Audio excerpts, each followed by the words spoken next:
పోకల మురళి అండి. మాది ముదిగొండ మండలం ఖానాపురం ఖమ్మం జిల్లా అండి. నేను బీటెక్ చదువుకున్నానండి. తర్వాత మేము గ్రానైట్ వ్యాపారం చేసాము. అయినా అది అంత లాభదాయకంగా లేని సమయంలో మాకున్న సొంత భూమిలో వ్యవసాయం చేయాలనే ఆలోచనతోటి ఇప్పుడున్న మంచి వ్యాపారాలు ఏంటి అని రీసెర్చ్ చేసిన తర్వాత చేపల చెరువు అనేది చాలా మంచిగా అనిపించింది. దానివల్ల నష్టం ఏమి ప్రకృతికి కానీ ఎటువంటి నష్టం లేదు అని తెలిసిన తర్వాత మేము పూర్తి సైంటిస్టుల అవగాహన తీసుకొని చేపల చెరువు చేయడం జరిగింది. చేపల చెరువుతో పాటు పైన ఉన్న భూమిని జామ తోటగా మార్చడం జరిగింది. జామ తోట వేసాము, సంవత్సరం అవుతుంది. మంచి హీలింగ్ వస్తుంది. ఇది 9వ నెల నుంచి వస్తుందండి హీలింగ్, తైవాన్ జామ. అదేవిధంగా టమాటో వేసాము. చుట్టూ ఆర్గానిక్ పంట మాత్రం ఆర్గానిక్ వ్యవసాయం చేస్తూ మంచి లాభాలు ఉన్నది.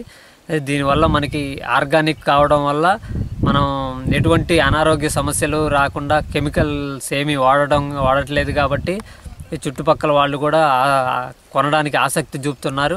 అదేవిధంగా తోట వద్దకే వచ్చి ఎవరు కావాల్సినంత అమ్ముకునే వాళ్ళు కానీ సొంత వాళ్ళు కానీ ఇంటి దగ్గరికే వచ్చి పొలం దగ్గరికే వచ్చి కొనుక్కొని వెళ్తున్నారండి. కూరగాయలు కానీ జామకాయలు కానీ. అదేవిధంగా మేము తేనె పెంపకం చేయడం జరుగుతుంది.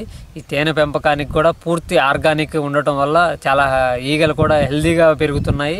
ఎటువంటి అనారోగ్య సమస్య లేకుండా ఈగలు స్వచ్ఛమైన తేనెతో పాటు మంచి ఆరోగ్యకరమైన జామకాయలు కూరగాయలు అనేది మేము ఇవ్వగలుగుతున్నాం. పేరు పోగల కృష్ణ, మాది ఖమ్మం జిల్లా ముదిగొండ మండలం ఖానాపురం. మా కొడుకు బీటెక్ చేసిండు. బీటెక్ చేసిన తర్వాత కూడా నేను బీటెక్లో ఉద్యోగానికి పోయటానికి నాకు ఇష్టం లేదు. నేను దూరంగా ఉండి ఏదో ఒక ఉద్యోగం చేయటం అనేది నాకు ఇష్టం లేదని చేపల చెరువు చేయటం మొదలుపెట్టినాం. ఫస్ట్ 2 సంవత్సరాల కింద చేపల చెరువు చేసినాం, బ్రహ్మాండమైన ఆదాయం ఉంది. ఆ తర్వాత 1 సంవత్సరం పోయింది జామ తోట వేసినాం, అది బాగానే ఉంది. ఇప్పుడు కూరగాయలు పెట్టినాం, కూరగాయలు కూడా మంచి లాభాల్లోనే ఉన్నాం. ఇక మొన్న తేనెపట్టు పెట్టినాం, తేనెపట్టు కూడా మంచి లాభాలే వస్తుందని నేను అనుకుంటున్నా. అది బాగానే ఉంది. దానికి పెట్టిన పెద్ద పెట్టుబడి కూడా ఎక్కువేం కాదు, చాలా మంచిగా ఉంది. వీటన్నిటికీ మాకు హార్టికల్చర్ వాళ్ళు కూడా కొంత సపోర్ట్ చేస్తూనే ఉన్నారు. ప్రతిరోజు వచ్చి హార్టికల్చర్ వాళ్ళు కూడా వారానికి 10 రోజులకు వచ్చి కూడా ఇక్కడ చెక్ చేస్తూనే ఉన్నారు. వాళ్ళ సలహాలు సూచనలు కూడా మాకు ఇస్తున్నారు.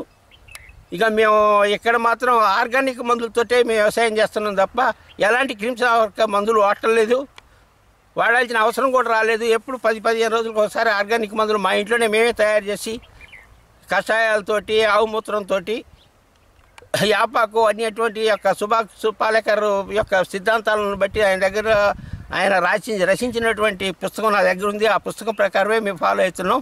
బ్రహ్మాండమైనటువంటి ఫలితాలు కూడా ఆ సుభాకర్ పాలేకర్ పుస్తకంలో ఉన్నాయనేది నేను నమ్ముతున్నాను.